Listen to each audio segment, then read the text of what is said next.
Good morning, Secretary of State, and thank you very much for coming along at this very busy period.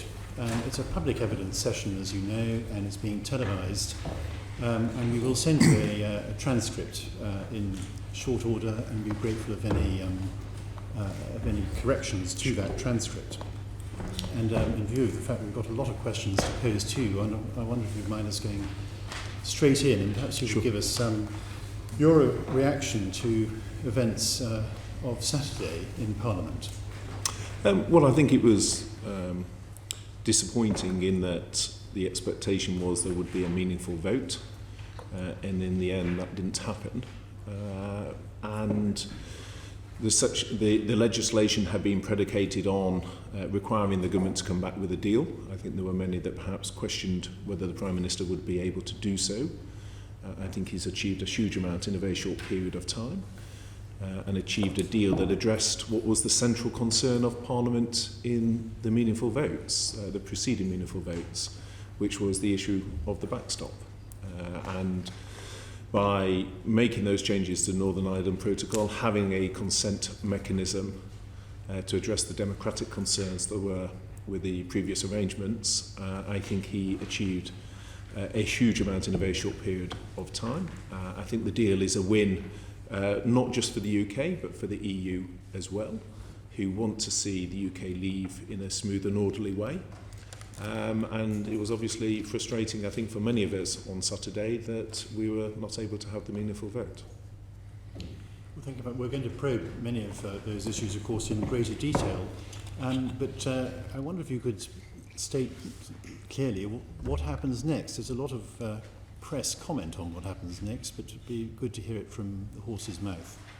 Okay. So, well, I think the next issue will be that the Speaker will rule on whether a Section 13 motion can be taken, which will be a decision for the Speaker after defence questions today at 3:30. Subsequent to that, the issue will be whether the same question can be put, because that was obviously touched on in a points of order on Saturday when the Speaker didn't give a ruling on Saturday. So I think the first issue will be to see what ruling the Speaker makes today, and obviously parliamentary business will reflect that. Late on Saturday night, 3 letters, which I'm holding here, were sent, and I wondered if you could give us some of the rationale behind sending the 3 letters, and perhaps an update on any reaction you've had from the EU to them. Well, the first point to make is, as the Prime Minister said, as I repeatedly said, the government will comply with the law. The Prime Minister complies with the law, and the letter that was sent on Saturday complies with Section 1 of the Benn Act. The Prime Minister has also written to members of the European Council to explain his position, and nothing in that letter undermines the legal validity of the request in the first letter. And I think the evidence of that is taken from the response of President Tusk, who has made it clear that he regards the request to be valid and indicated that he will consider it. Right, and the EU, of course, is now considering the letters, but could you lay out what you think will happen there? Have you had any reaction from the EU? When do you think they might react, and what steps are they taking to consider the letters? Well, I mean, these are issues that are obviously very recent, and I'm sure the EU will want to consider its position in light of ongoing developments within Parliament. I think it's absolutely in order for the Prime Minister to express his view. His view hasn't changed, and that is what he has done, but done so whilst complying with the law. And clearly, Chair, as you're very well aware, it is not solely a UK decision as to whether there is an extension. It is a decision that requires the unanimity of all EU heads of state. And I'm sure that is a decision they will think very carefully about, but is not one for me to second guess. Very good. Well, perhaps I could hand to Lord Wood. Thank you. A couple of questions following up from what you say. What happens if the Speaker doesn't allow the up and down vote? What's the plan? Then we'll obviously cross that bridge in due course. We hope that the Speaker will enable the House to have a meaningful vote. It is, after all, this House, or the House of Commons, that passed the legislation to enable a Section, or to require a Section 13 vote. And therefore, having put in place the legislation to require a meaningful vote, it does seem odd if you then, having secured a deal, don't have a meaningful vote on the Prime Minister's deal. And I think that the hope and expectation in government is, having secured a deal, that the House will give its decision on a Section 13 meaningful vote, but obviously that is a matter for the Speaker to determine. And irrespective of what the Speaker decides, is the government's plan to introduce the withdrawal agreement bill today? And maybe you could say a little bit about what will be in it. Well, I think because these things are moving at a very quick pace, we will take one step at a time. Clearly, as you're very well aware, Lord Wood, in order to ratify the deal that the Prime Minister has reached, the law as it stands requires both a Section 13 meaningful vote, but it also requires the legislation to be passed in the form of the withdrawal agreement bill. As I think we touched on at our previous session, that is a significant piece of legislation, and we have a finite amount of time to the 31st of October. So I think within government there is a desire to get onto that. Many of the issues have been considered and debated considerably in both houses, but the first issue is to address the Section 13 today.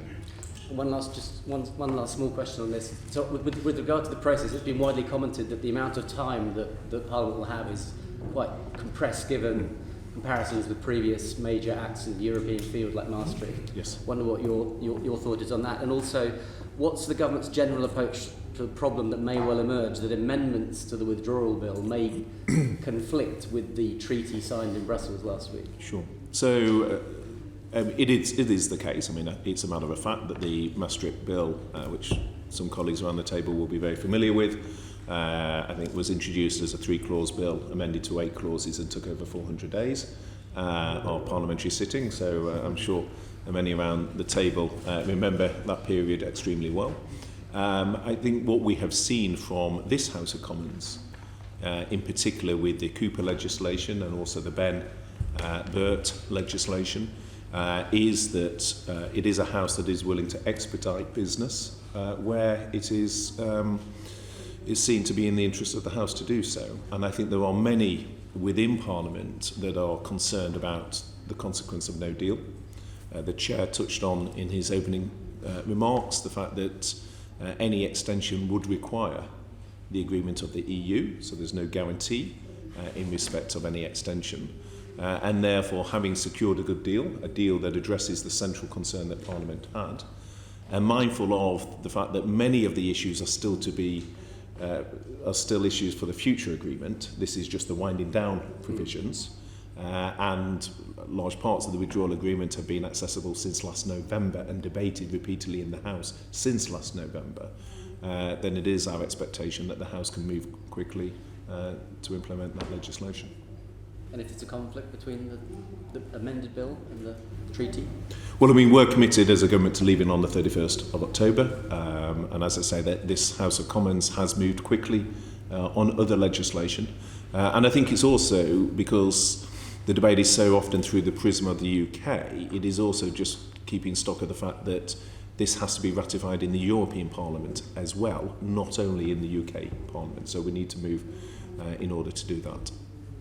Thank you very much. Lord Lamont. I wonder if I could press you on the consequences of the Letwin amendment. I mean, one theory about it is that some people who voted for it were voting very much to get their hands on the withdrawal agreement rather than the voting principle. And that then, getting that position, then led on to Section 1.4 of the Ben Act, which includes the Kinnock Amendment, and the suggestion is that by having passed the Letwin Amendment, this is a way of actually getting a customs union into the WAIB. Is that correct or incorrect? Well, I think there's aspects of that. I think there's also aspects of the second referendum being a potential amendment that some will seek to impose through the withdrawal agreement bill. I would point colleagues to, for example, the remarks of Sir Keir Starmer on the MAR programme on Sunday, where he made clear that that is the intended approach of the official opposition. Is it the effect of the Letwin amendment in any way? The amendments can be put, obviously, through the withdrawal agreement bill, and there will be, I'm sure, those amendments sought. The House has already voted through the indicative votes process on a range of issues, and those issues have been rejected. But it is, I think, quite clear that the original intention of the Ben legislation was concerns from some colleagues that the government was not serious about its negotiation. That's how it was presented to the House when it was argued to support the Ben legislation. It was on the basis that the negotiation was a sham, the government wasn't serious, it was rushing headlong to no deal, and self-evidently those claims were false, and the Prime Minister has secured a deal, and a deal that has been agreed with the EU 27.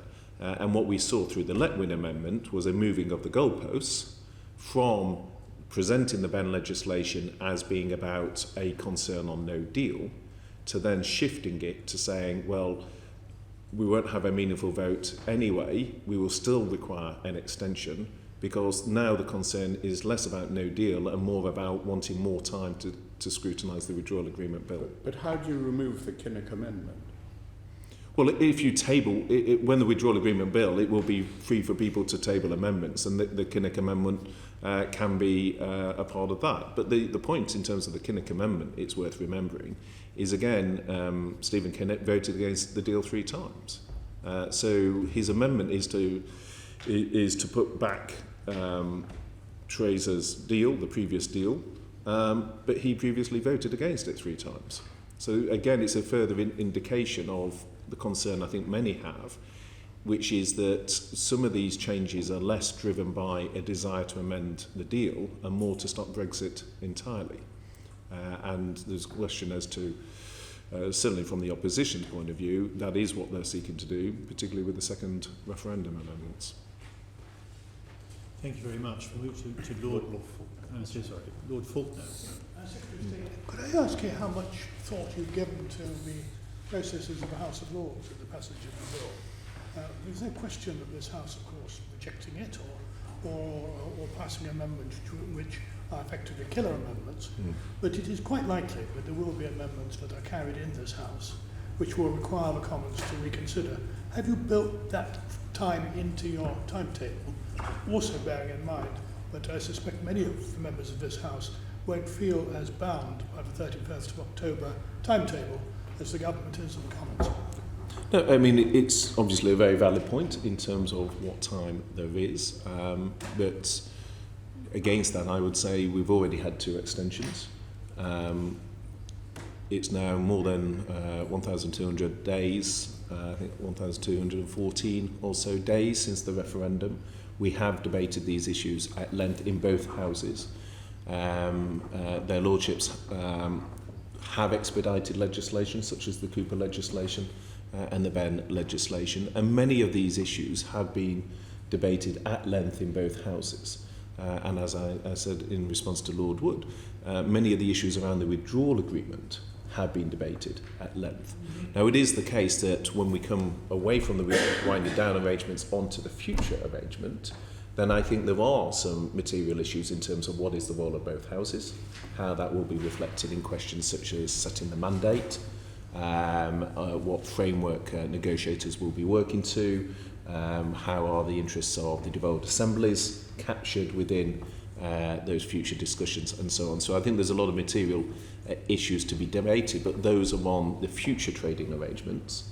And I think in terms of the withdrawal agreement and the political declaration, that is a treaty we have agreed with the EU 27, and the issue now is how do we have the mechanism to implement it, notwithstanding the fact that given its scope, I'm sure there will be large numbers of amendments because the scope of the bill is extremely wide. It's worth pointing out to those watching that Lord Faulkner is in fact an extremely long-serving and well-respected Deputy Speaker of this House, and so his question has a very serious point behind it in terms of trying to send comments. One of the things that's always daunting about coming to this committee is whether it's Lord Jay or former chancellors or whichever other topics we cover, there is usually a huge amount of experience, including Lord Faulkner. Well, we're about to come to Lord Jay, but I should say that in 2016, Lord Jay commented as we finalised our first report on Brexit, which was on the island of Ireland, that this is the first report that we're making, and it will be the last issue that we consider in this process as well. And so I move to Lord Jay. Well, thank you very much, Lord Chairman. Indeed, some of us who spoke on Ireland before the referendum are not in the least surprised that it's the most difficult issue at the end. And I just wanted to ask one or two questions about that. There are a number of other questions on Ireland, I think, which others will want to ask. But could you just summarise the main changes that have been made in the revised text of the protocol on Ireland and Northern Ireland, and give us some indication of what the rationale for those changes is? Yeah, I think, Lord Jay, there's a lot of technical detail that I know you're extremely close to, which the committee may want to explore. But I think the overarching change I would draw the committee's attention to is the provision of consent. Because then once we get into the detail on the scope of the joint committee on things like VAT, how tariffs will apply to the range of goods, for example, and some of those detailed arrangements. I think what is fundamentally different around the arrangements in the Northern Ireland Protocol, as the Prime Minister's negotiated it, is he has changed the incentives on the EU compared to the previous deal. So the previous deal, the concern in the House of Commons was that the backstop would be used as a trap, the unless and until. And with the backstop there would be little incentive on the EU, and so the concern was that would be used as some sort of leverage into the future trade negotiation. And I think the difference with putting in a consent mechanism with a time limit of 4 years, and that, as you well know, is quite unusual for the EU to agree that sort of exit mechanism linked to consent.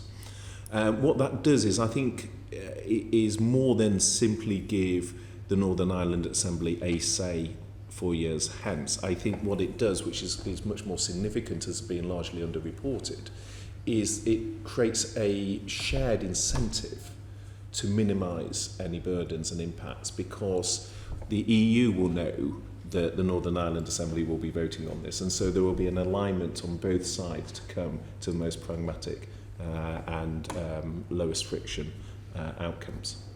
And are you completely confident that this new arrangement will in fact remove what was seen to be the problem with the backstop? In other words, that it could continue indefinitely. I mean, is that, in your view, now completely gone as an issue? It is. The central concern in Parliament in the debates we had was both the concern in terms of the indefinite nature of the backstop, and you will recall, Lord Jay, paragraph 19 of the Attorney General's advice, where a change was secured by the previous Prime Minister at Strasbourg in terms of if the EU acted in bad faith. But I don't think most people around the committee thought that that's the way the EU would operate in any regard. The concern reflected in the Attorney General's advice was if both sides acting in good faith simply could not come to agreement on the future relationship. And in that instance, the Attorney General's advice was clear in paragraph 19 that the consequence of that could be that the terms would be indefinite. And it was that which I think was central to why the House wouldn't pass it, that concern of the backstop being indefinite, even if the EU were acting in good faith. And it's a very hard test, as you know, to prove that someone is not acting in good faith. And that's why, if one goes back to the 19th August letter from the Prime Minister to President Tusk, what was significant about that letter was the narrowing down of the issues on which the government focused in the negotiation, so that it wasn't simply replacing the entire Northern Ireland Protocol. For example, the single electricity market, the common travel area, the North-South cooperation, were not within the scope of that negotiation, but it sought to address specifically the backstop And really what was at the heart of that was firstly the indefinite nature of it, the lack of consent, the democratic issue there. Secondly, the concern that the Good Friday Agreement, on which some around the table were key players, was built on the fact that it needed the consent of both communities. And it was clear both from the DUP but also from other sort of prominent voices within the unionist community that there was a wider concern with the backstop as it was constituted. Thank you for that. Can I, as befits a former civil servant, ask two rather more procedural questions? The first is about the specialised committee on the protocol of Ireland, Northern Ireland. Can you just say what role that will have and how it will operate in practice? Yep. So the joint committee will have a balance of representation from the UK and the EU. The specialised committee, the one on Ireland. The one on Ireland. Yeah. So so that will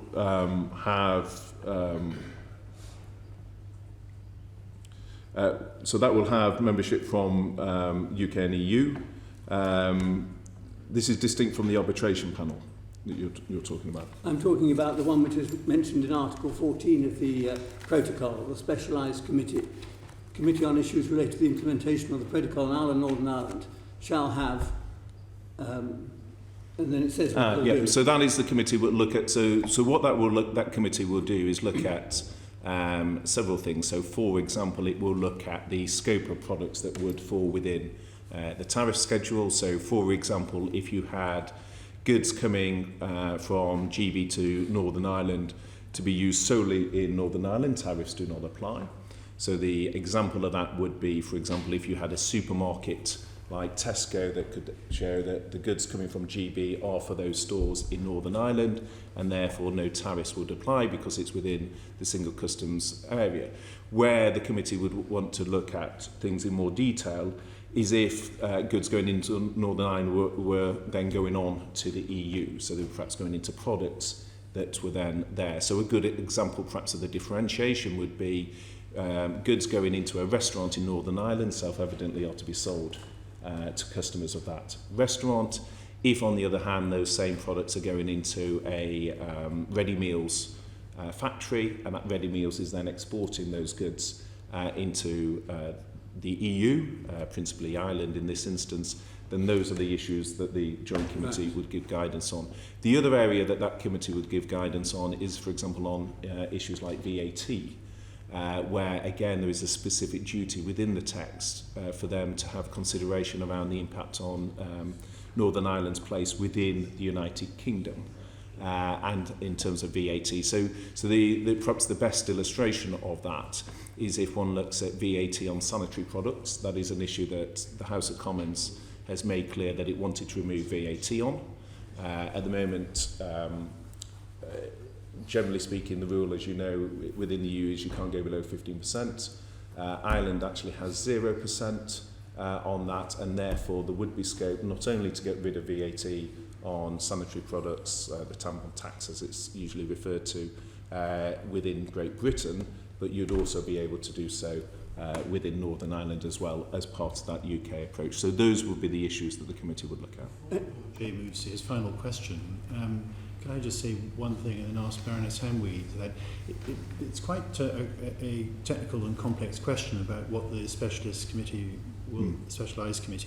will actually do, and I wondered if perhaps you might be able to write to us afterwards on that topic as well. Baroness Hamweed.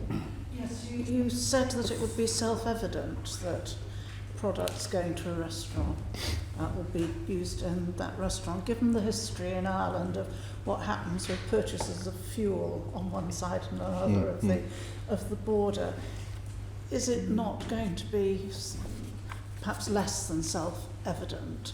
I think that the term products at risk is used. I'm having a bit of difficulty in understanding how, in practical terms, this is going to operate. I'm not being suspicious of people on either side of the border in that. Please don't take it as Irishist or whatever. Yeah.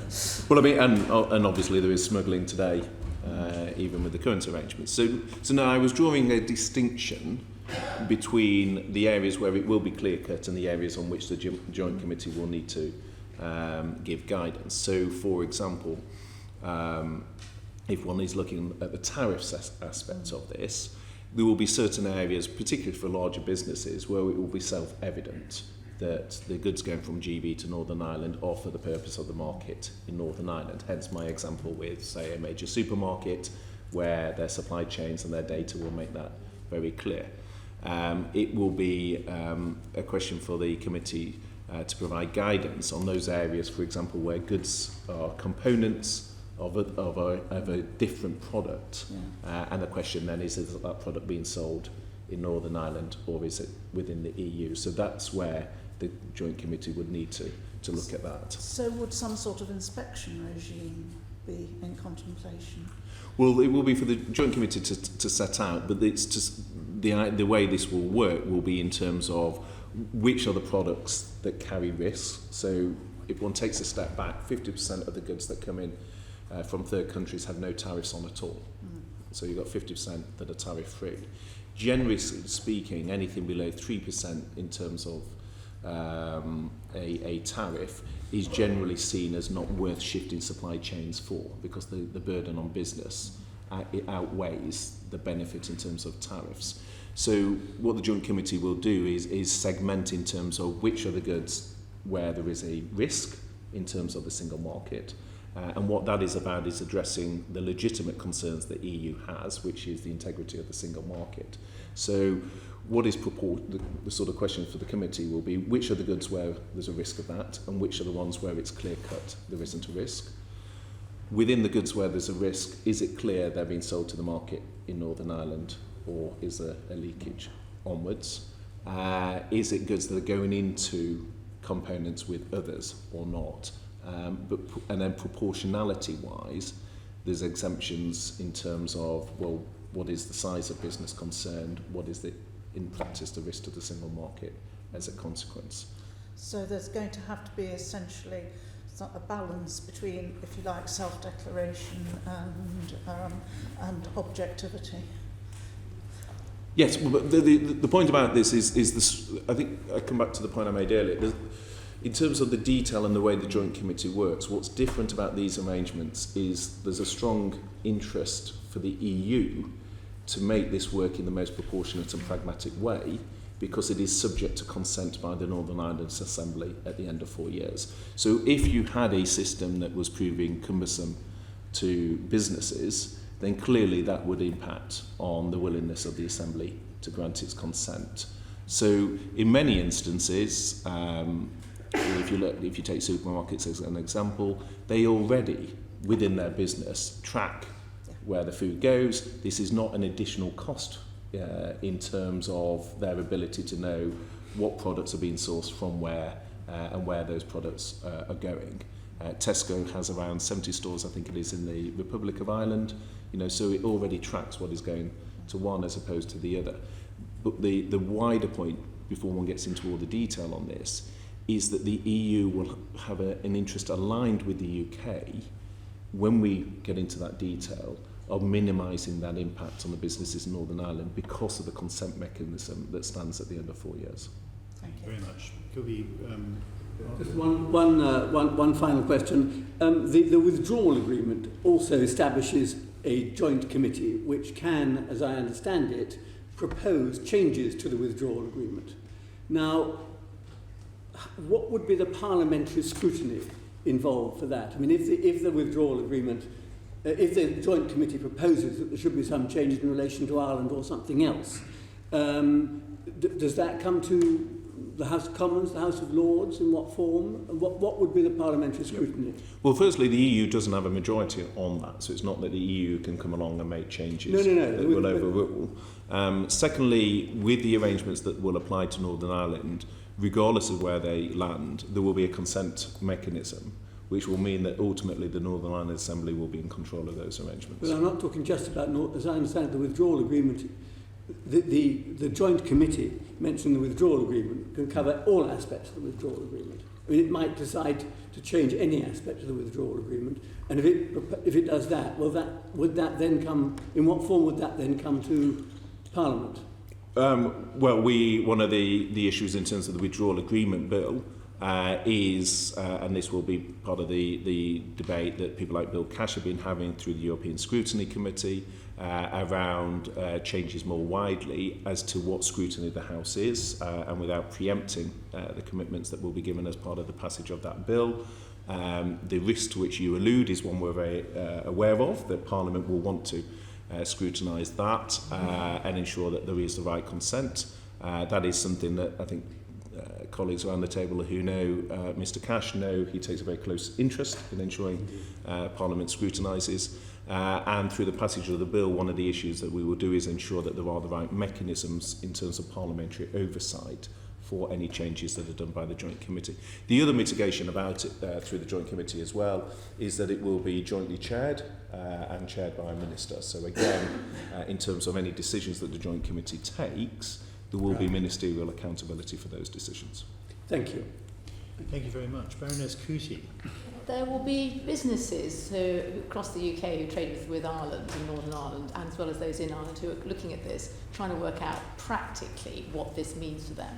Could you set out, as you see it, what the practical implications are, not just for biggest business like Tesco's, but also for small businesses as well? Yeah, so I think the first point I would say is until December 2020, we have the implementation period, which buys time to do the further consultations for businesses to prepare. So I think, again, one of the things that slightly gets lost in this debate is people talk about the deal as if this is a free trade agreement, this is the whole of Brexit, Yeah, whereas it's actually the winding down. It's the winding down arrangements, and so there will be time.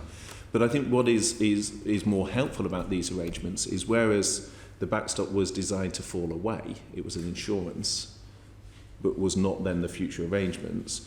The advantage of the Northern Ireland Protocol is it actually can form part of the future as opposed to falling away in the way the backstop is there. So I think the key first thing is to say we'll have the implementation period, and that will enable businesses in Northern Ireland to have time to prepare. The second thing is what the deal does is it safeguards the frictionless flow of goods with the Republic of Ireland, which again for those on the border, and when I went to the border and I was looking at, for example, a concrete factory which fills half the lorry on one side with concrete and half on the other side with insulation because one's heavy and one's light, one's bulky and one's not. For those businesses, again, it addresses the key issue of concern.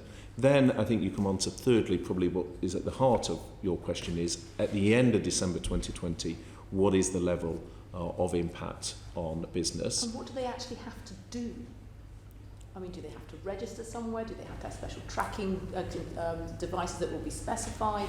You know, what is it that they need to actually do as businesses? Well, firstly, businesses already quite often have to do some sort of documentation, not least because the single epidemiological unit that is the island of Ireland. So there are already some controls there. The question would then be, are the goods that they are moving ones where there is a risk of leakage into Ireland? Now, in the instance where one assumes the answer to that is no, because these are Northern Ireland businesses, and as you know, 3-4 times more trade is Northern Ireland to GB as opposed to Northern Ireland to the Republic. In that instance, then they would be tariff-free, and therefore the impact would be minimal. The question is... need for them to in some way have some sort of central monitoring or systems by which the goods that they're transporting are electronically tagged or anything like that, so that it's just for them to self-declare what their goods are doing? Well, as I say, firstly, it depends if there's a risk of leakage with their goods at all, because if there's no leakage, then there will be no tariffs to pay. So there'll be some minimal sort of declaration in terms of what actually goods are being moved. But there's already a degree of that already with the requirements that there are. But in terms of tariffs, then there will be no tariffs because these are GB to Northern Ireland goods and no tariffs will apply. There are two impacts of business. One is the tariffs and one is the administrative issues that may go with it, which they have to put in place. And I think the key there is, as I touched on earlier, the fact that the EU will be incentivised to work with the UK to minimise any of those requirements because all of these arrangements will be subject to a consent mechanism. Right. And have you at this stage done any economic assessment as to what the impact of this will be on Northern Ireland businesses? So one of the areas, particularly around smaller micro firms, which is where these things tend to impact more. And again, what the deal allows is for exemptions with those, so that they don't fall within the scope. And part of that will be, in terms of the modelling, will also be shaped by which goods fall within the scope of tariffs applying. Because if there's commercial processing, then obviously there is a risk of leakage into the EU, whereas if there isn't commercial processing on goods, or the goods aren't on-flowing, then, as I say, they would be exempt. So there's mechanisms within the deal to rebate, there's mechanisms to exempt, to reduce the impacts in terms of small and micro businesses. The question then comes more around if there's an onward flow into the EU. Right. So will we see at some point some sort of economic assessment as to what the impact is? It may be small, it may be large, on businesses in Ireland. Yeah, but the economic, trying to model that will be obviously shaped by where the guidance comes from the Joint Committee. So those would need to sit in parallel. At some point, I think we would like... I would expect so, yeah. And the final point I have is, as I understand it, Northern Ireland can benefit from any trade deals that the UK enters into. How does that work practically with their sort of dual arrangements with the EU as well? Sorry, second. How does the fact that Northern Ireland can benefit from the trade deals that the UK enters into, assuming we enter into trade deals going forward, so they will have coming into Northern Ireland goods from around the world on low or zero tariffs, and indeed to different specifications potentially. How does the practicalities of that work with the protocol that we've now got with Northern Ireland and the risk of leakage and all of that? Well, firstly, because Northern Ireland is part of the UK customs territory, they will benefit from those trade deals and any tariff there. Secondly, in terms of state aid, there's specific guidance there. If there's any distortion between, say, a business within GB compared to Northern Ireland, then within the state aid, the rules allow for the consideration to be given within that. So there is flexibility from a state aid perspective as well.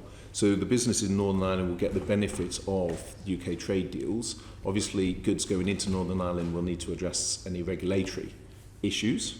So perhaps part of what your concern would be is there if the goods coming in were below the regulatory standard, but what is clear in the political declaration is there is a reciprocal commitment in the political declaration to have high international standards. And the Prime Minister has been very clear, one of the things he's very keen to do is ensure we have high standards as opposed to some sort of race to the bottom. So those aren't Does the that issues. mean, given that they may have high regulatory standards, but they may be different, that we're potentially looking at an equivalence as opposed to achieving those standards in exactly the same way as the EU to allow for trading goods from countries outside the EU, different ways of achieving the same standard? Well, if you look at things like TTIP, those sort of balances of different sort of regulatory standards between the two were part of the discussions in TTIP, and I think are quite normal within the trade discussions. And what I'd say on things like that is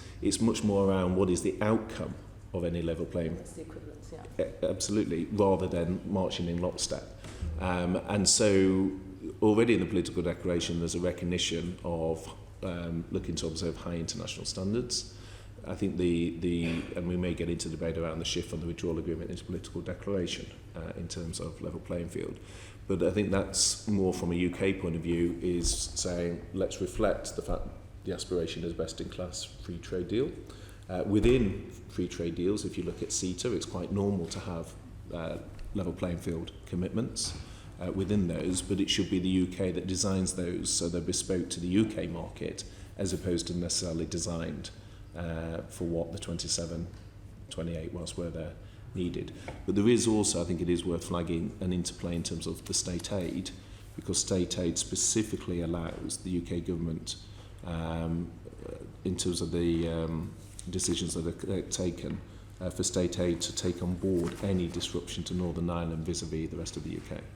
Thank you very much. Lord Wood wanted to come in this area. A few quick questions on the Great Britain-Northern Ireland border, relationship, I should say.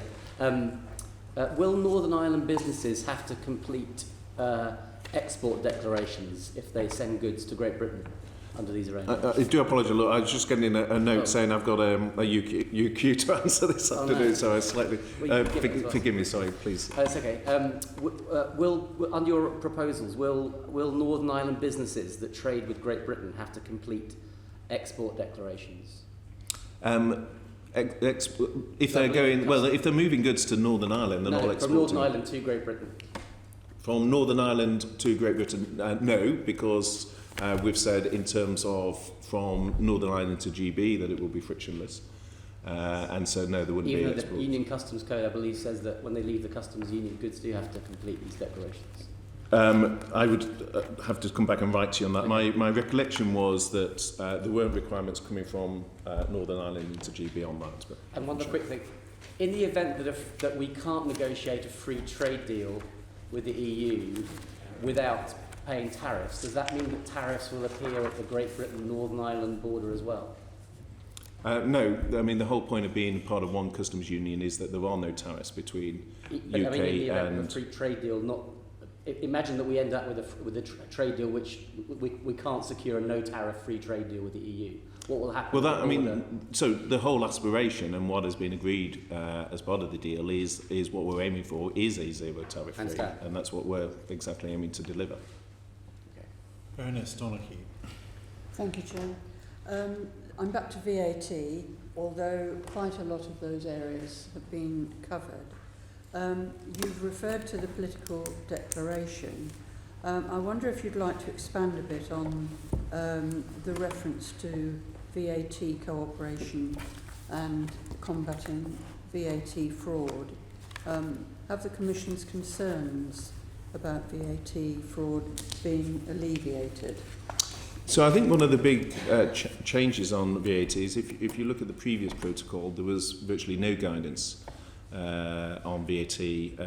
Well, there wasn't any guidance at all to the Joint Committee, and one of the significant changes here has been the guidance and the fact that the UK will be responsible for the application and implementation of that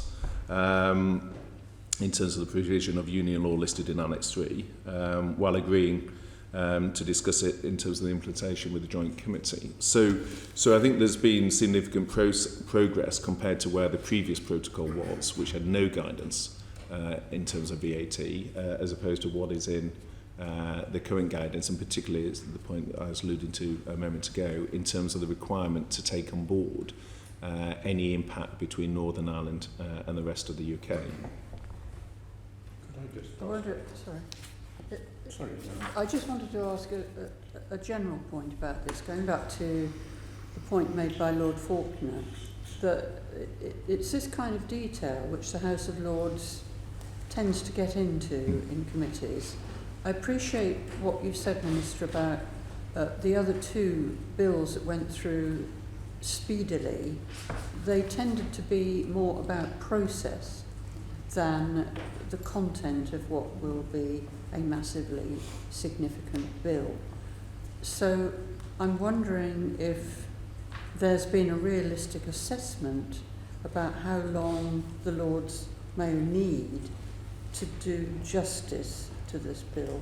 Well, I think the distinction I would draw on that is what both houses are being asked to consider is the agreement as reached with the EU in terms of the withdrawal agreement and the political declaration. But the future trading agreement, this is partly why the business community sought the implementation period. These are debates that are still to come, and your House will have between the ratification of the withdrawal agreement and December 2020 to have multiple debates on these issues and how the Joint Committee and others are operating. So the issue in terms of what has been agreed is the principles. So the principle that the Joint Committee will consider reductions and exemptions to VAT so that the UK can reduce VAT in Northern Ireland. Those are the principles that have been agreed. in terms of the future arrangement, then obviously the mandate that is given to negotiators, how that operates, how that moves forward, is still to be done between now and December 2020. We'll get to Baroness Henry. Lord Lamont wanted to make... Well, I wanted to ask a question which I know Lord Kerr, if he were here, which he's not wanted to ask, and actually I think I know the answer to the question, but just for Lord Kerr's purposes, are there any circumstances in which the Irish rate of VAT would be levied in Northern Ireland? For example, things like distance sales over the internet. What Lord Kerr was concerned about was whether the Irish Sea might become a VAT border as well. No, so I think the point is the scope to align down below 15% if the Irish rate is lower. So that's why I use the example of sanitary products where the Irish rate is at 0%. But it's also then in terms of what is the UK rate, and that is what will be applied. But I also, sorry, just come back to Lord Wood, because he asked a very fair question on declarations. Just to be clear, the exit summary declarations will be required in terms of Northern Ireland to GB. That's a helpful clarification. Baroness Hamwee. Thank you. I think this builds a bit on the questions about possible bureaucracy that Baroness Scrutiny asked, and you've said that one has to be particularly concerned about the S's and micros in SMEs, and I think you've answered questions about bureaucracy. Thank you. I just wanted to ask about what I understand to be the position that businesses may find themselves having to make payments and then seek reimbursement from the UK. I think that is the position, if I've understood the arrangements correctly. Is there going to be a cash flow issue for them? I know we're digging into small things, but this is the sort of thing that, as Baroness Donaghy says, the House of Lords may well want to take till longer than December 2020 to investigate. So I think that there are two mechanisms that apply. I think there are both exemptions and rebates, and particularly in terms of small firms, one would look to use exemptions so that there isn't a bureaucracy and an impact in terms of cash flow. But there could, if they're not exempt, then there could be a position of making a payment and then seeking a reimbursement and a delay between those two. Absolutely. So that we should understand that they could be subject to some sort of cash flow issue. Well, hence why both options are there. So there's the option in terms of exemptions, but also in terms of rebates, because you're absolutely right that if there was a requirement to pay up front, then obviously that would have a cash flow impact. But that is obviously only in any event on those issues within scope. And as I touched on earlier, 50% of goods coming in are tariff free. A significant proportion then are below 3%. There's those that are going purely to Northern Ireland and therefore would be out of scope as well. And then the question then is, how do you apply the exemptions and how do you apply the rebates? Thank you very much. Lord Morris. Senator State, the present VAT system is heavily reliant on self-declaration. Will there be an oversight machinery to ensure that returns are properly made? I have some experience professionally of heavy lifting machinery imported from the Republic of Ireland to Northern Ireland and then to England, and thereby escaping, possibly, allegedly, any VAT at all.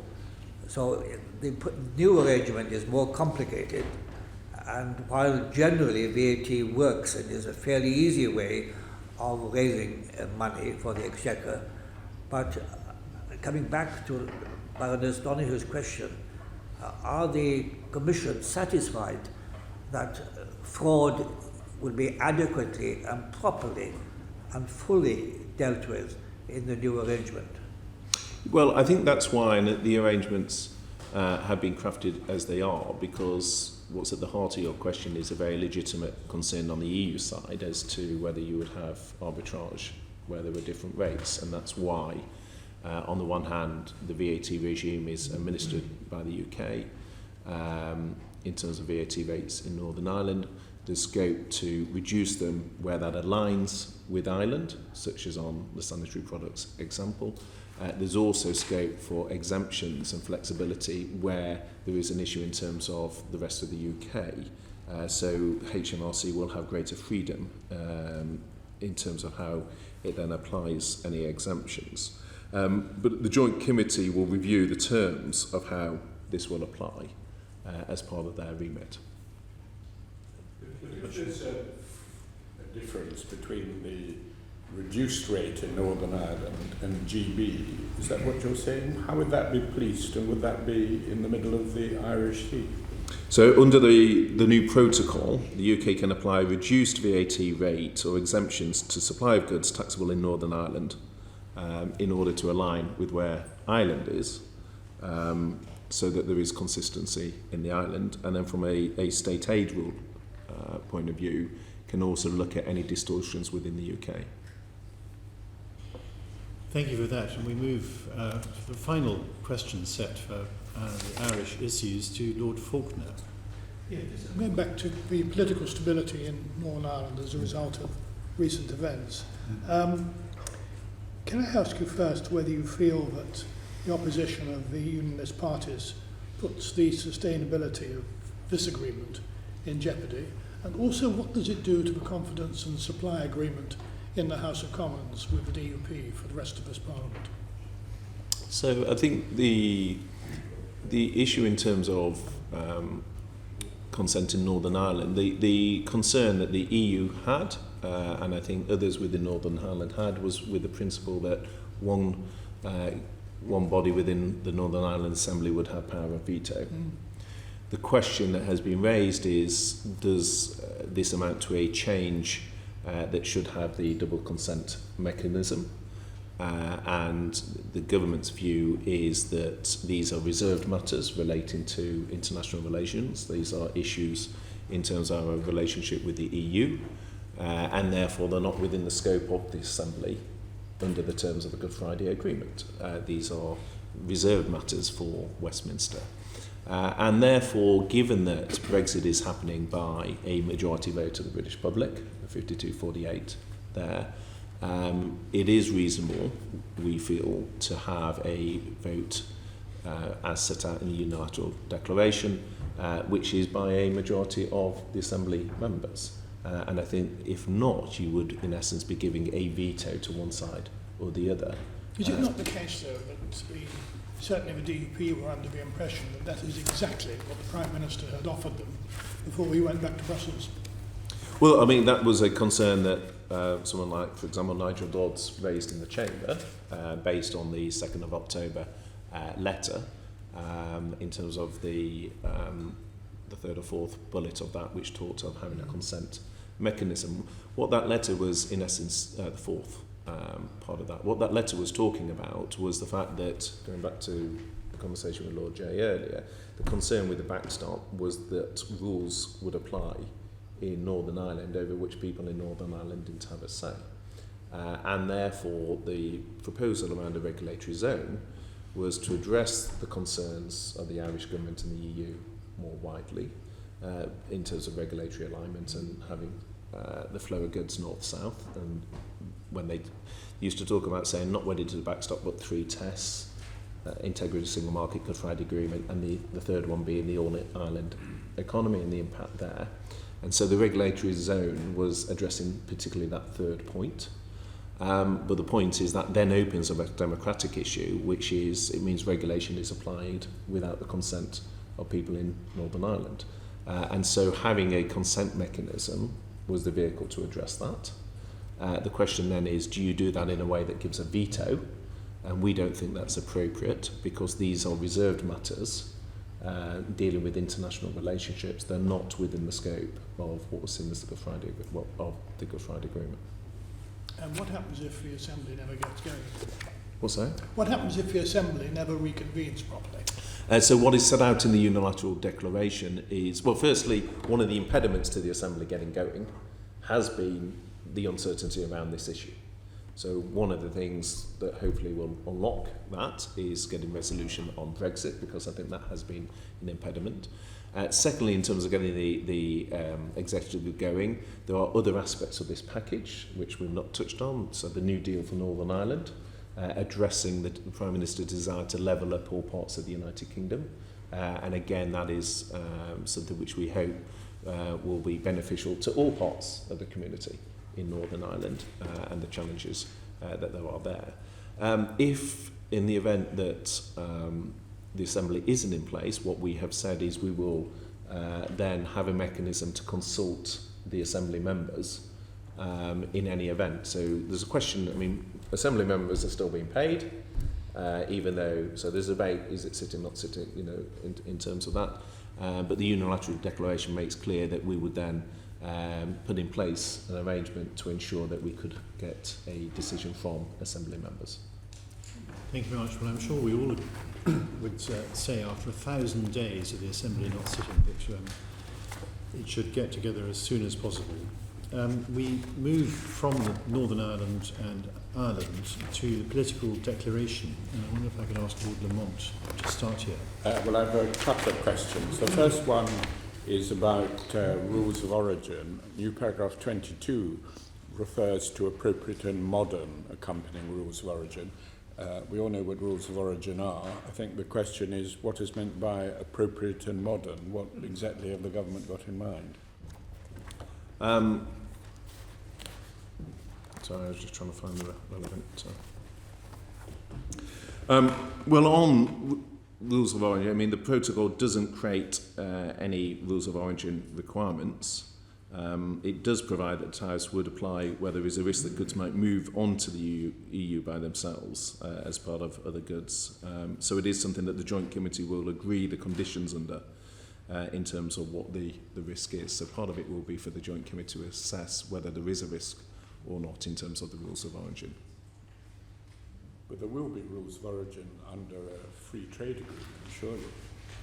Yes, but the question then for the committee will be what is the risk of leakage of those into the EU as a whole. So Northern Ireland will benefit as part of those trade deals. The goods will have access.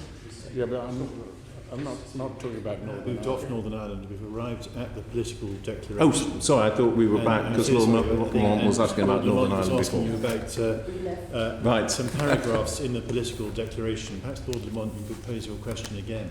Sure.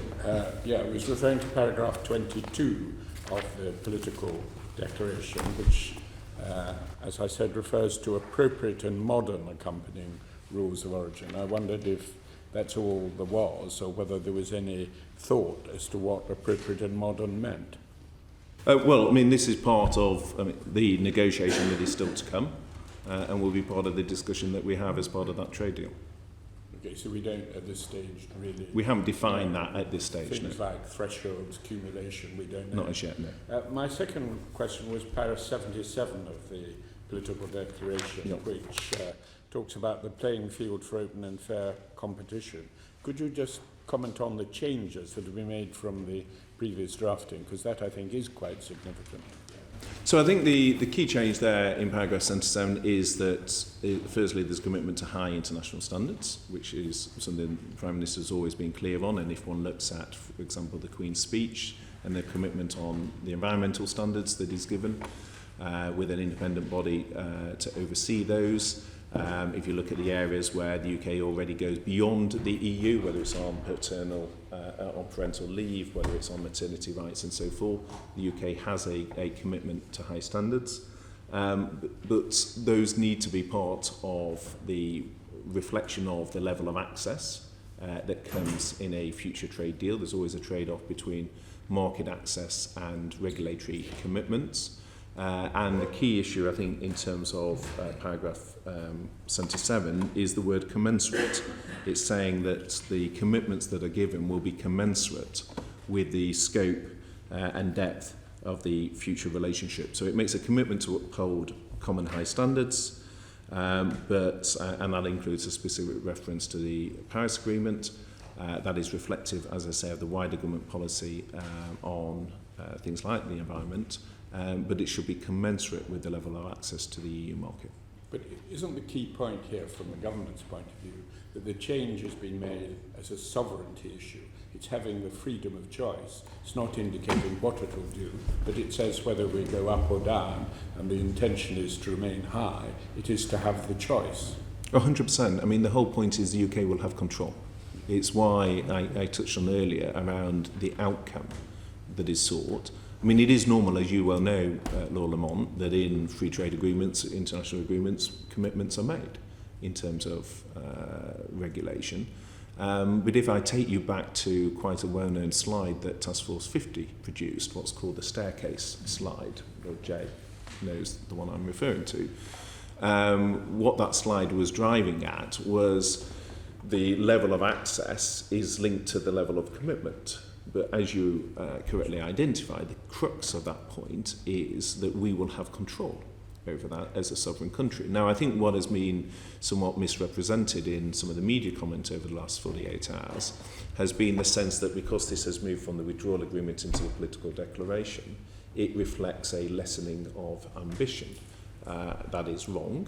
It is a fact that the political declaration reflects the future arrangements. That is where the government feels these arrangements should be discussed and set out. There is, as you well know, a linkage between the withdrawal agreement and political declaration in any event through Article 184. So it is a package.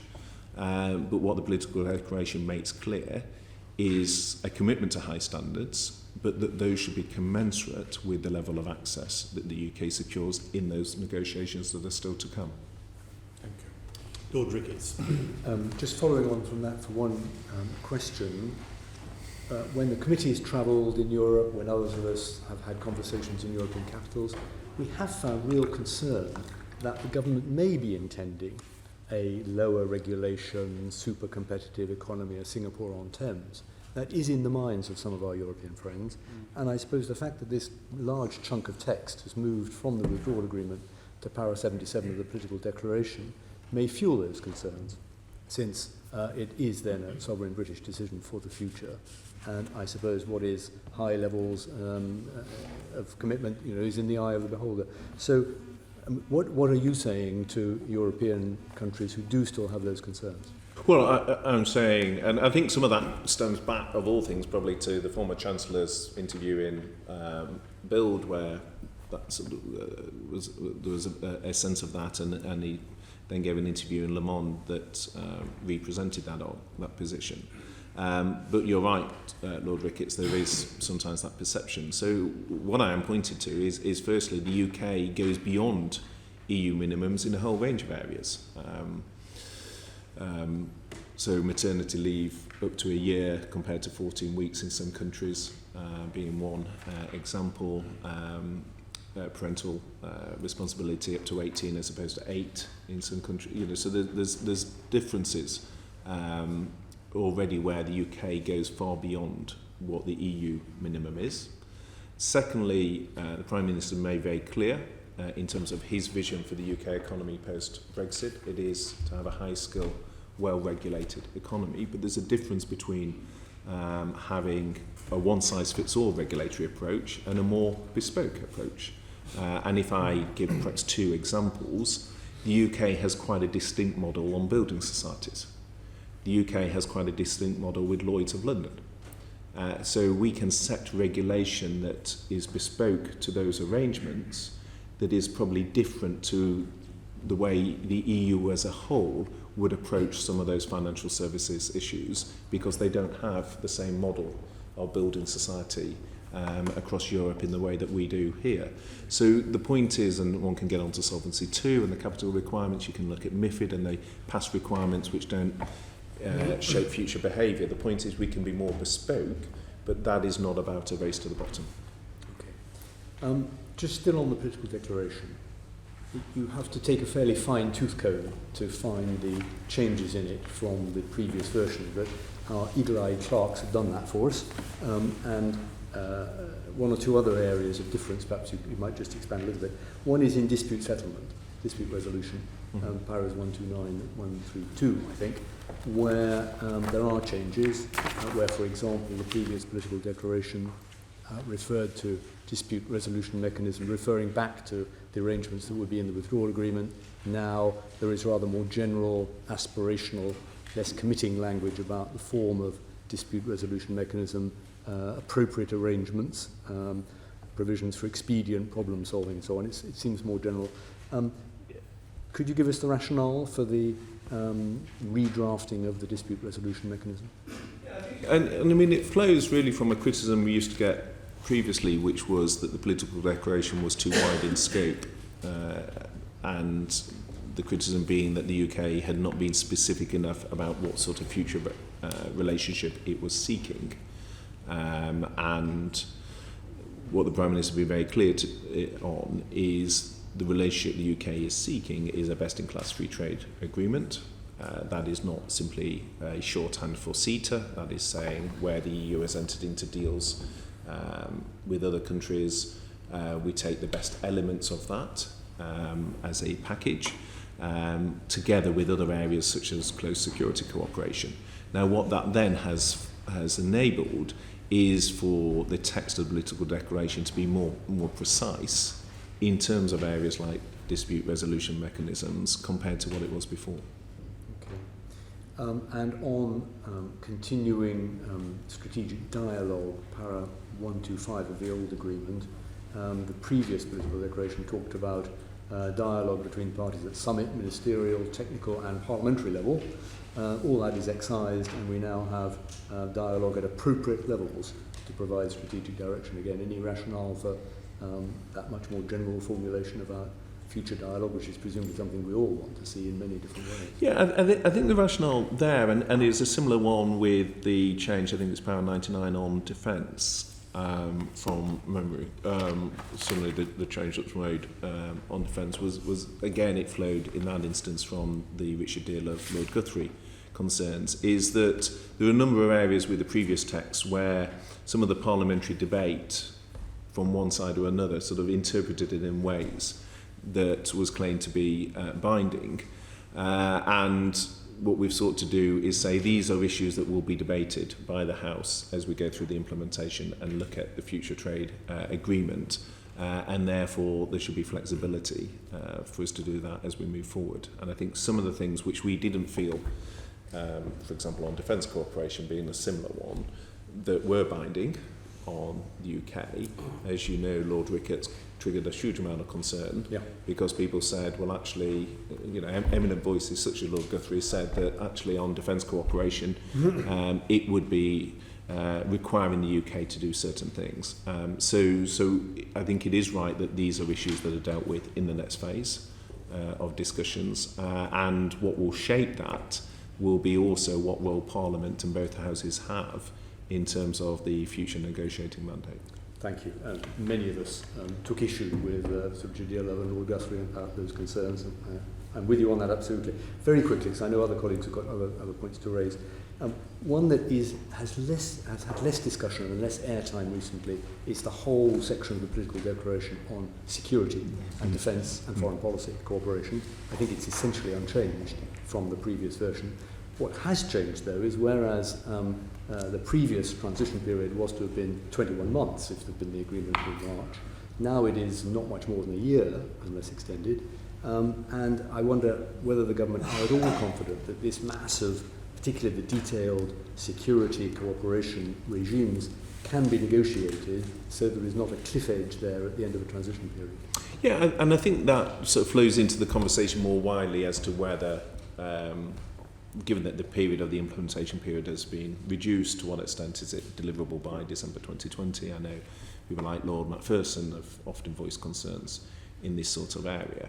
And I think, notwithstanding that there are commitments from both sides in the withdrawal agreement to act in good faith, to use best endeavours, the fact that the political declaration sets the framework for that, I think there's a couple of other points that I would make.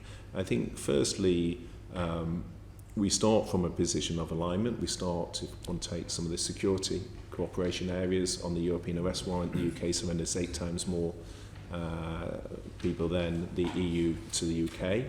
The message I always get in capitals is the extremely strong desire from the EU to have close security relationships.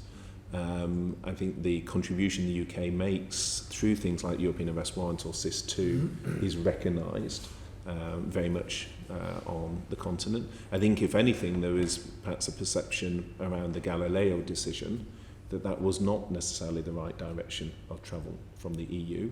And certainly the voices that the people I've spoken to in the EU have suggested that they are very aware of the importance of the security relationship with the UK. So I think what we've seen from the Prime Minister is his ability to negotiate a deal in less than 90 days against the odds when he was told the withdrawal agreement couldn't be opened, a word or text couldn't be changed, that it was all weather, all of life insurance, the backstop could not be replaced, and he's delivered that.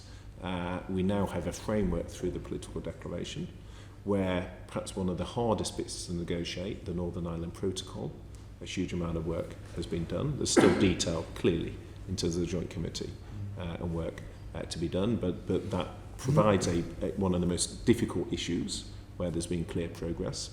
We start from a position of alignment, and as you well know, Lord Ricketts, in a free trade agreement, often a lot of the upfront time is spent understanding each other's economies and each other's positions, whereas we start with that work, in essence, done.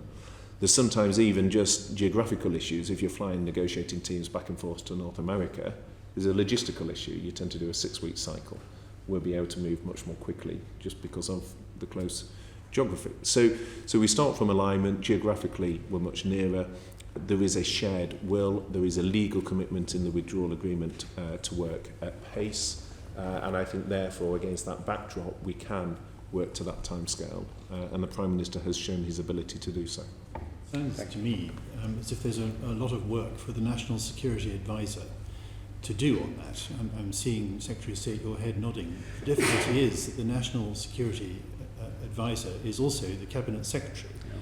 So I leave that point there. I don't want to ask you to comment, but I do think we could be time to split that post back again.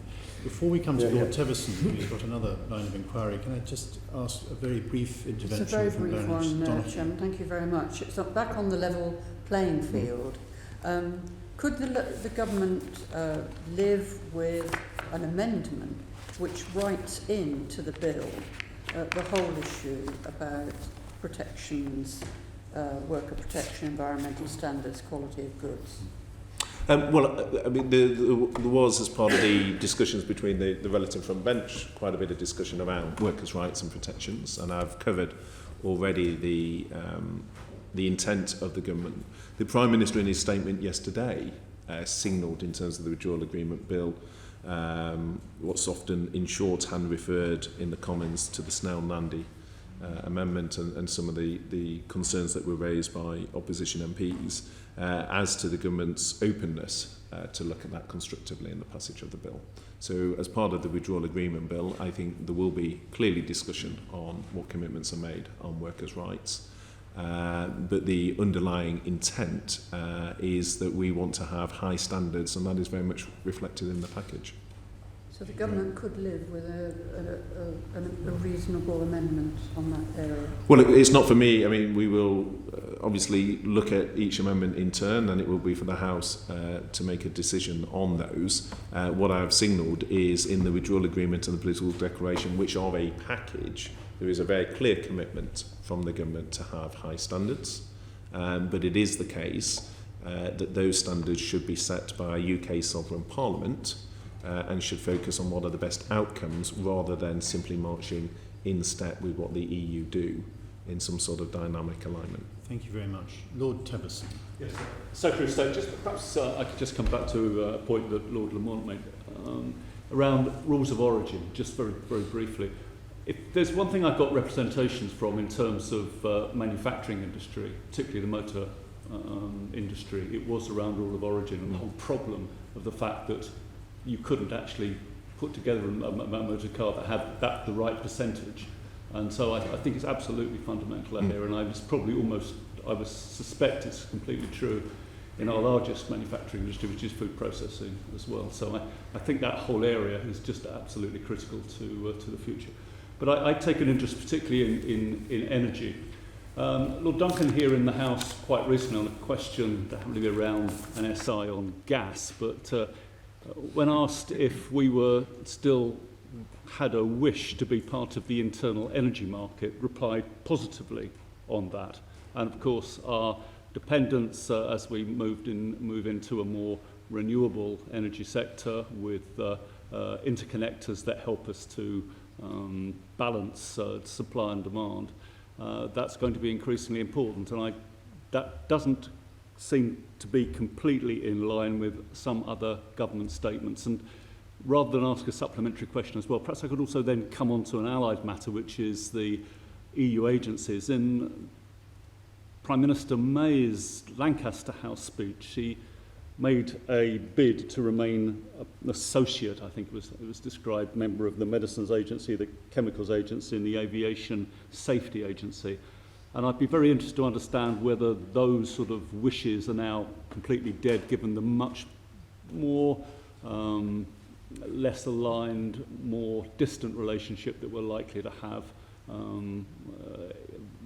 Thinking again of that stepladder in terms of the Michel Barnier graph. Do we have any appetite at all still and likelihood to remain influential or a part of those agencies? So firstly, just to touch on, because it's a very valid point, and I absolutely accept the point in terms of rule of origin, and in fact I was due to meet, and the Chancellor of Duchy of Lancaster has met this morning, and I was due to meet we're due to do it together with major manufacturers to discuss the very point to which you refer. So we are in those discussions, and we very much recognise that point. In terms of the energy market, putting to one side the single electricity market in Northern Ireland, because obviously that is in the Northern Ireland Protocol and therefore is addressed in that way. In terms of the wider interconnectivity of the energy market across the EU, I would probably use as the best example the Beast from the East when that happened, and you'll recall that hit Europe at the start of a week, then came and hit the UK in the second half of the week. And what you want in a situation like that is the security of supply that the connectors provide. There's another one going through the Channel Tunnel that when I was down there I saw being constructed. But also what that gives you both security of supply, but also it reduces cost. So the mutual benefit of the connection between the UK and the EU energy market, if one looks at the EU's climate change targets, the role of the North Sea in terms of offshore wind, again, is hugely important in terms of those sort of issues. So it is, I think, in the mutual interest to have, both from a security supply and a price issue, a close relationship within the energy markets. In terms of the EU agency, I think the best example is always around medicines and speed up to market of medicines and being part of a wider EU market. Now, clearly, again, these are issues for the future negotiation in terms of not just what appetite there is on the UK side, but also what willingness there is on the EU side. The political declaration allows for those discussions to continue. There'll be a question as to what fees are charged, what are the mechanisms through which those are doing. You get into some technical questions around batch testing and how some of the UK labs would work within those. But I think if again one takes a step back and looks at the bigger picture, what there is a recognition of in EU capitals when I speak to them is the value of UK science and the value of the fact that when the UK leaves the EU, of the 10 top universities in Europe, 8 will be in the UK, 2 in Switzerland, so none of the top 10 universities in Europe will actually be within the EU when the UK leaves. So that desire to cooperate with us, to have a discussion around how some of the agencies works, certainly is the indication that I've had from capitals, and clearly we'll be very keen to explore that. Thank you very much. I'm going to appeal for shortness of answer. Only we've got quite a few areas to go, and I realise that there's a lot to get across, but they will enable us to get to all the areas. And so we move to Lord Sharkey. I'll try and ask a short question. Returning to the issue of the transition period, do you anticipate any circumstances in which an extension to the period may prove necessary? No, the government's position is very clear that we are committed to the December 2020 date and not envisaging an extension. And does that mean that there has been no work done on the cost implications of any extension? We're working to the December 20, and that is the Prime Minister's position. So we're not looking to extend, and therefore we're not looking to incur the cost of doing so. Right. So there has no work been done on the cost of any extension. Well, there's, as colleagues will know, I mean, there's work he's done within Whitehall on lots of different scenarios. What I'm stated very clearly and unambiguously is the government's position is to leave on the 31st of October and to ensure that the transition period expires on the end of December 2020. And so I assume that means there's also been no mechanism discussed for any scrutiny, parliamentary scrutiny of any extension, on the grounds that, as you just said, you don't think... Well, I mean, what that question touches on is a slightly, if I may say, a different point, which is that if a government found itself in a situation where, so within the text as it stands, it is the case that so as a matter of law, that a government, depending post general election which government is in power, has the legal option, subject to both sides agreeing, to extend by 1 or 2 years. So that is a legal right in the text. There is then a question within the withdrawal agreement bill as to whether what used to be called the Swire Amendment, where if a government sought to exercise that option, there would be a parliamentary mechanism, what was called the Swire Amendment, so there would have to be a vote of Parliament prior to exercising that. The point I was making is, notwithstanding those two, both the legal option and the parliamentary question, the position of the government is neither apply because it is leaving at the end of December 2020. And so it is the case then that no deal is still a possible outcome if no agreement can be reached by the end of the transition period. I just don't see that as a credible scenario, because firstly, we have just seen the Prime Minister deliver a deal when he was accused of having a sham negotiation and going for no deal. Secondly, both sides have agreed a framework for the negotiations and legal commitments to expedite those discussions and to act in good faith. If there was a situation where that was the case under this Parliament, then I suspect this Parliament would seek to then debate further what happened in that scenario. But I think we're so many steps down the way, and clearly there will be a general election between now and then, and it will be for the government of the day to make that decision. But what I am very clear on is the Prime Minister's position, which is the transition period is to the end of December 2020, and we are confident within that period of time, mindful of the issue that Lord Ricketts raised, that we can deliver a free trade agreement because both sides want to achieve that. Thank you very much. And we now move off the political declaration and we move to no deal. And Baroness Neville-Rolfe. Secretary of State, the government has triggered Operation Yellowhammer, I think, in the light of developments this weekend. And I just wanted to ask you some brief questions on those no-deal preparations, which I think are probably the subject of your statement.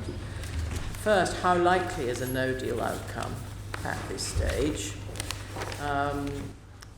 And then, what is the current assessment of that impact, the impact of no deal?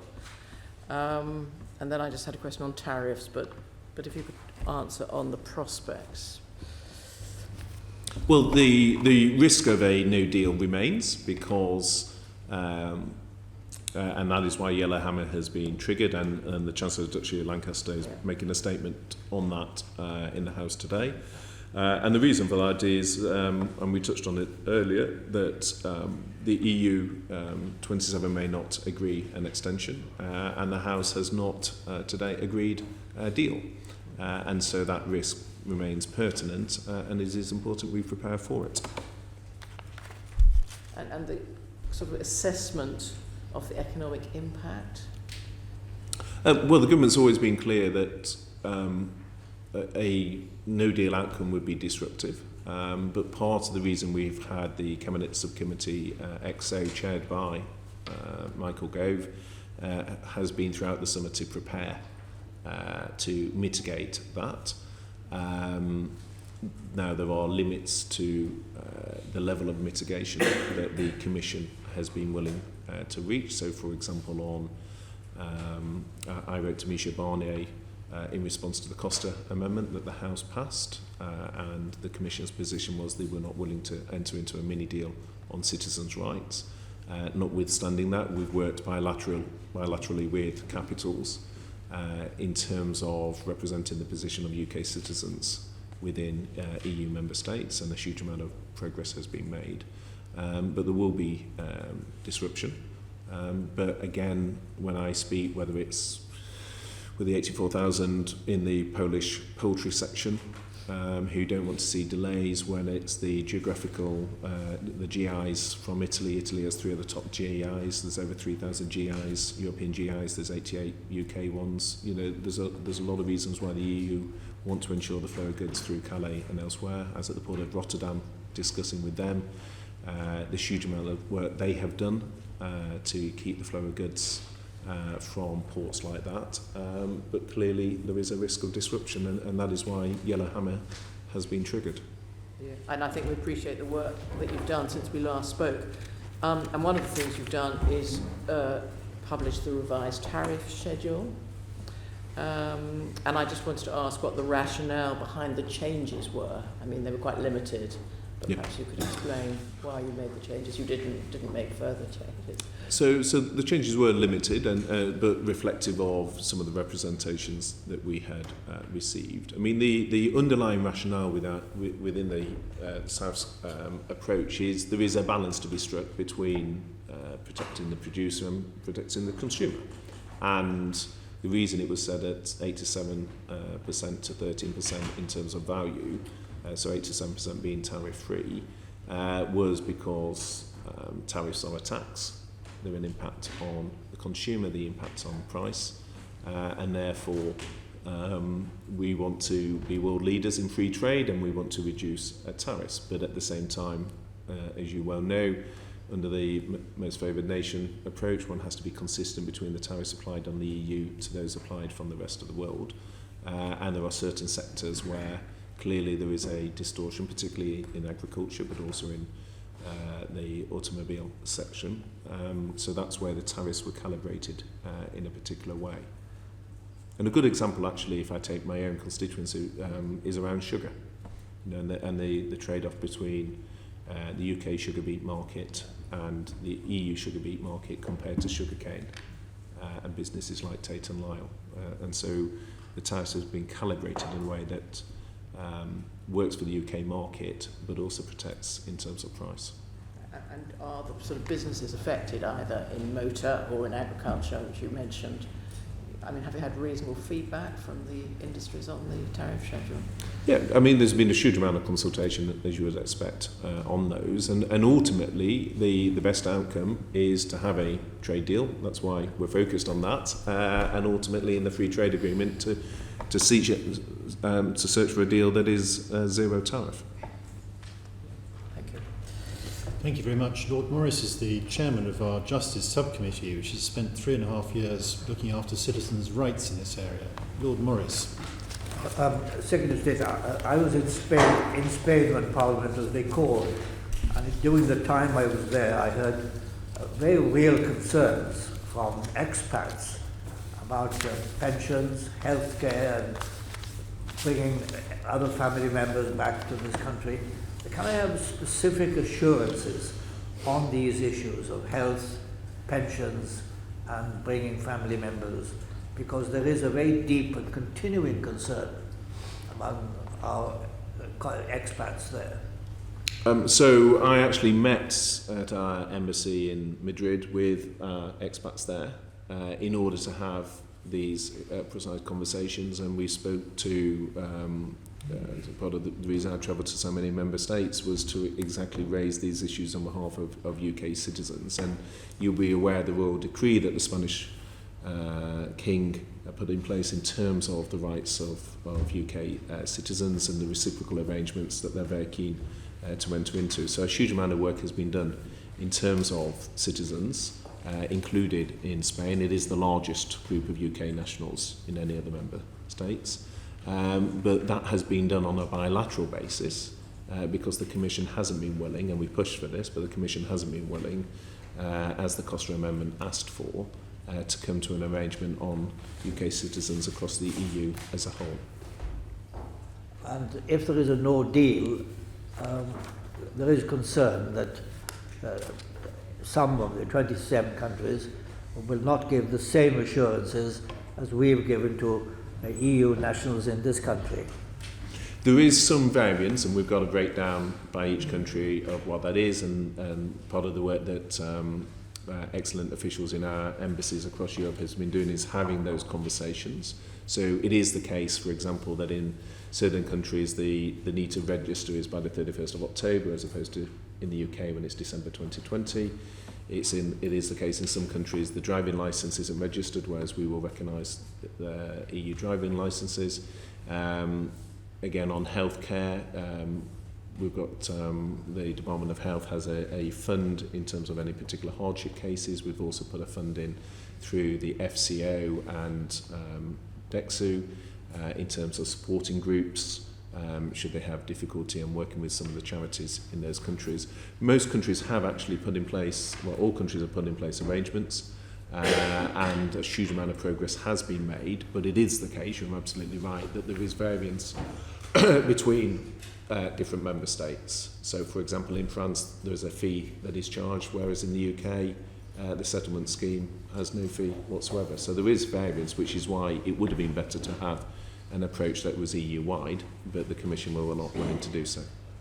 Well, will the government publish specific assurances so that people are satisfied that the situation has not deteriorated?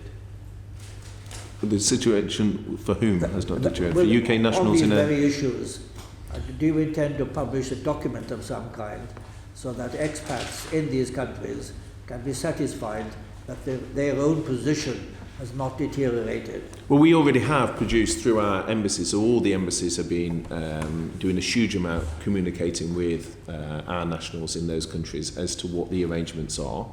Those arrangements vary from member state to member state.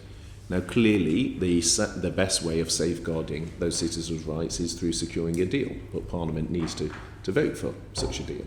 And to date, it's not done so. Now, we will see whether we're able to have a meaningful vote today. But Parliament has not had an opportunity yet or has not been willing, rather, to vote for a deal to safeguard citizens' rights. So that would be the best way to address it. But if not, we have reached agreement with member states bilaterally. We have, as you correctly say, guaranteed healthcare, guaranteed residency rights. We've allowed until the end of December 20 for people to register. That is not the case in all member states because it varies from one member state to the other. But a huge amount of work has been done through our embassy network with citizens there, and we have funds in place to work with them in terms of any issues that arise. Well, we move to our last area of questioning, and it's on scrutiny. You spoke earlier on, very welcomely, of scrutiny in the period during the transition period, and said, I thought I heard you say that there would probably be something in the withdrawal agreement bill that would address the scrutiny gap, really, for Parliament there. But of course there's another large sort of scrutiny gap that is arising, and that is the scrutiny of the future negotiations, the negotiations that will take place pursuant to the political declaration. And I wondered if you could tell us a bit more about how the government is planning for that scrutiny, and how you foresee that sort of scrutiny would work. Well, I think in large measure it will be shaped by the timing of the next general election and what the outcome of that is in terms of then the government taking that work forward. Because I think the expectation is that a general election will be sooner, not later, and clearly then the negotiation of what is set out in the political declaration will be taken forward by that government. That isn't partly why it's slightly odd, some of the debate we're having on the questions on the workers' rights, because the government of the day will be able to negotiate provisions as strong as that government would like. So it will be for the government. Now, clearly, both houses will want to, I think, feed in and inform the negotiation that takes place. There will clearly be debates in both houses on that. But also, importantly, I think the devolved administrations will want to ensure that their equities are reflected in that debate. But these are for the next phase. The challenge we've had is we've not been able to get onto that because we haven't had a vote on the Prime Minister's deal.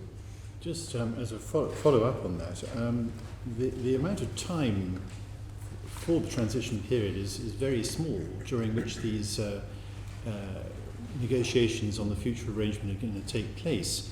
Election campaigns take quite a long time, and the matter of scrutiny, Parliament versus the government, is not really a political matter. Are you really saying the government isn't going to think about scrutiny of the future negotiations at all before there's a new government post some election? No, quite the opposite. I thought we'd already covered, in the session the fact that clearly both houses will want to have a say in how those negotiations are reflected. Not just that, I also referenced earlier, for example, the discussions there's already been with the European Select Committee within the House of Commons over the scrutiny that it wants on any EU law that is developed during the implementation period, as an example. But what I was driving at is given that the political declaration is covering the period at what applies at the end of December 2020, then ultimately the negotiation on that will be by the next government more than it will be by the current one. I accept that, but I would think that planning for the scrutiny for the future negotiations is something which should take place now. No. Well, I'm going to ask Baroness Neville-Rolfe to come in here. I mean, it's a similar point, Secretary of State, but it relates to third country trade deals. So what is the government going to do to address the deficiencies in the Constitutional Reform and Governance Act so as to ensure that there's effective parliamentary scrutiny of trade deals? You'll know there was a lot of discussion on this in the context of the trade bill, and we'd very much like to know either from you or perhaps in writing what the plan is. We've had a current example that we've been looking at on Korea, but we're particularly concerned about the long-term effect of these trade deals, not only the FTA with the EU. Yes, and I'm very happy to write with further detail on it, but clearly one of the key issues around that is the sequencing of that, and I think that's at the heart of the question in terms of the sequencing between the EU trade deal and also the rest of the world trade deals. Obviously, if the rest of the world deals progress, that can demonstrate what the UK is capable of in those trade deals. On the other hand, once you enter into agreement on one, quite often that can then be used in other deals as a flaw as part of those negotiations. So there's an issue in terms of the sequencing of the different trade deals, and that is something that Secretary of State for the Department of International Trade has been doing a huge amount of work on. But also there's an interplay between that and the main scrutiny on the political declaration, the free trade deal with the EU. So, and we have, for the avoidance of been given a lot of thought onto those issues, as you would expect. It would be good to hear from you, because this is something of significance to us, the parliamentary scrutiny of these deals. How do we input, in a constructive way, I assure you, into the future? It doesn't feel there's a shortage of parliamentary scrutiny on these issues, I can assure you. Just on 100 minutes so far. So we're coming close to the end now, and the penultimate question is Baroness Donaghy. Thank you very much, Chair. This is the issue of sorting out the grey area where Crag and not needing to consult is definitely something which is growing and growing in significance. And when we had our discussion on the Korean trade deal this morning, and I chair the EU subcommittee which deals with internal markets and freedom of movement, is a matter of concern. particularly about the involvement of devolved administrations in all of these processes. So hoping that the sequences will build in those consultations with devolved administrations. But tiny example, the bridging mechanism in the Korean deal, we asked for clarification about whether the devolved administrations would be involved in that. And we got the answer back that nobody, that there would be no sharing with Parliament in advance of signature. Although the initial comment in the parliamentary document did imply that, and a correction slip has had to be issued. So there is a concern that that isn't a very good start, if you like, to the idea that there should be consultation at every level with Parliament as well as the devolved administrations. Yeah. No, I recognise the point, and I mean, I'll give an example in terms of self-evidently with the deal that the Prime Minister negotiated with the EU, because under CRAG there's a requirement for 21 days.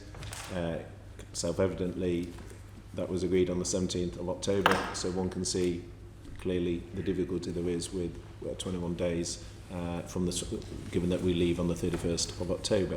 So I absolutely take the point that there aren't there. So we're very aware of that. Part of that has just been a consequence of the Council being on the 17th in this instance, but there's issues, as you say, with some of the trade deals as well. On the wider point, in terms of the devolved administrations and the union, again, that is partly why ministers went up to Edinburgh last week to discuss, or a week last Thursday, I think it was, to discuss with the Scottish and Welsh Government.